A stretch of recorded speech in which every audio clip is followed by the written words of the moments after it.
guys! Good morning! So ngayon guys ay March 4, 2024 natin patungkol sa mga sakit sa tangya, sa borer, kung ano natataranta na ngayon ng mga palayan, may-ari ng palayan. At ito na naman, lalabas na naman yung mga kapirahan nila para sa proteksyon ng kanilang palay para sa ganun ay makaharvest sila ng mabuti. Pero guys, itong ating organic farming system dito sa organic full harvest ay hindi niya na yan poproblemahin yung mga pakatangya pang borer, no? At dahil sa ating mga nakaraan na mga gumamit ng products ay hinaranasan nila yung nasaan na ba yung ganito ganyan, wala na, hindi na nila nagagampanan. Bakit? Ayan, dahil po yan dito sa ating organic full harvest microbial inoculant. Ito yun ang mga ito yung mga good bacteria. So yung problem natin dun sa palayan, doon pa lang sa pagsisimula nung pagtalok nung yung palayan o pag land preparation dapat ay nilagyan nyo na nito para yung mga insekto doon, mga itlog ng mga insekto doon matrabaho na niya kasi ito'y good bacteria. So lahat ng bad bacteria ng inyong lupa o inyong palayan ay ititreat na nito, no? Yung bad into good bacteria. Halimbawa guys, meron doong 1 million ng bad bacteria sa iyong palayan, ay ito ay mayroong 2 million na good bacteria. So magiging total of 3 million yung good bacteria na worker na nung lupa mo, na kung saan ay siya na yung magproteksyon ng iyong palayan at kung ano man yung mga tanim natin. So, hindi na po natin inaasahan na lalabas pa itong mga tangya at borer kung sa land preparation ay nakakapag-spray na tayo nito. Kasi ito yung unang pangangailangan ng lupa natin na may condition siya, ma-rehab siya, lahat ng residue ng chemical tatrabahuin niya, yung acidity ng lupa yung neutralize niya. So, yung kohol, yung damo yan ay hindi na niya magiging problema.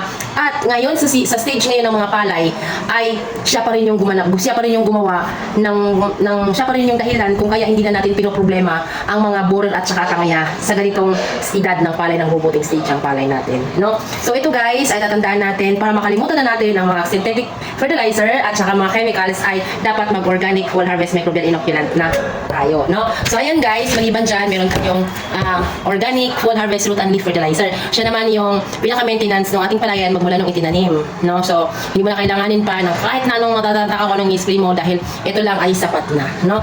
At ano bang nagagawa ng ating organic full harvest microbial inoculant? Samantalang 1 liter lang, pero kaya niya pong tapatan yung mga sako-sakong fertilizer na nakasanayan natin. So, kailangan po natin i-adapt na yung mga bagong technology ngayon. Kailangan na po natin maging open yung mind natin para sa ganun ay mas ma-enhance natin yung ating pagbubukid na medyo unti-unti nating mababawasan yung gastos at unti-unti na tumataas yung yield ng ating palay. Pero, naisisigurado ko sa inyo guys, sumunod kayo sa tamang protocol, huwag po kayong paghalo-halo ng kung ano-ano, makukuha ninyo ang gusto ninyong harvest, no? So, ngayon guys, ay meron ko si Ricky Brown, ay kagagaling niya lang po dun sa isang palayan na kung saan ang problema, nagpapanik yung may-ari dahil yung mga kapitbahay nila ay nag-spray ng mga pangatangya at pang-borer, no? So nung pinuntahan niya doon ay na-solve din yung problem, which is meron siyang in-add-on aside dito, meron siyang in-add-on na isang product which is organic din na kung saan ay mas mapoproteksyonan yung palayan ng may-ari nung tumawag sa kanya. So ayan si Ricky Brown. Ricky Brown. Hi, hello. Yan, good morning. Good morning sa atin lahat. Yan. So ano po ang nangyari doon sa isa nating farmer na napatawag at nag-aanlad yung sa kanilang mga kapitbahay na nag-i-spray na ng mga chemicals para sa borer at saka sa tangya. Ang farmer doon, nagpa-rescue doon dahil doon sa area nila na marami ng steam borer, marami ng tinutusok. So, Yung kapitbahay.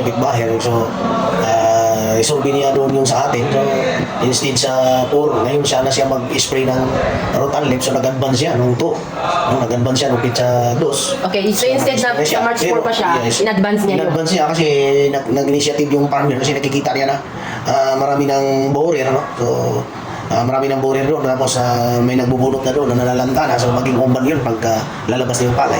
So far doon sa area niya, sabi niya, wala pa naman pero natatakot na siya doon. So sabi ko, no problem, kailangan mong magbumba. So sabi ko sa kanya, kailangan kang magbumba tomorrow. So magbumba ka ng ganitong dosage, pagkatapos nagdala na din ako ng product na inadun ko na organic din na matagal ng panahon, no, na maging organic. So inadun ko doon kasi yun ang pangbato ko, yun ang pinakaalas ko doon sa tinatawag na white borer at saka yellow borer. Wala yan sila partner eh. So pag irrigated, so more on yellow borer, pero pag upland, hindi mo makikita kasi nandun sa lupa, yung tinatawag white borer, yun ang critical, yung delikado. So far sa atin, so naging satisfied yung farmer, so tawa-tawa siya, so Panatag ng kaluban panatag ng niya. kaluban niya kasi bitbit niya, wala pa namang tama kasi nagugulat na siya, sabi niya. Yung mga paru-paro, sabi ko, hayaan mo yung mga paru-paro kasi yung paru-paro hindi yung mga pinsala kasi lumilipad na yun. Ang mga pinsala talaga, yung uod na nandun sa steam. So sabi ko sa kanya, open territory naman tayo, hindi naman kinukulumbuan yan nasa paligid. Pero huwag naman takot kasi full application tayo, so sunod, so walang problema, hindi maging problem noon nakikita mo nung unang gumamit na yung kapaligiran mo ay bugbog talaga sa steam borer, ikaw may nakapasok pero pinagkamataas minimal lang sa mga 2%. Okay. So, medyo lilinawin ko lang, guys, yung tungkol doon sa in advance. Ibig sabihin, yung mga guide po natin na instead na March 4, yung schedule na next schedule niya nung root and leaf fertilizer natin ay ginawa niyang March 2 kasi para protection, which is yun talaga yung instruction namin sa kanya. Maliban doon sa guide, yung schedule, yung calendar, if ever na ganito yung nangyari, ganito yung gagawin ninyo para mas secured kayo. So, patungkol doon sa sinasabi kong isa pang organic na dinadagdag niya, ay ayaw i-reveal na kanyang partner si CK Brown.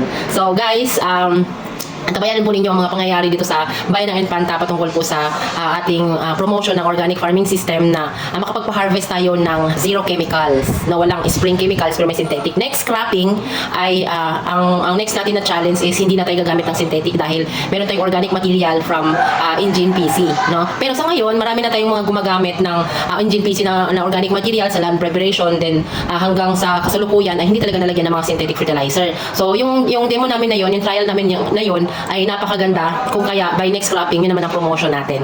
Now, so yung ating organic materials is available din dito sa ating shop.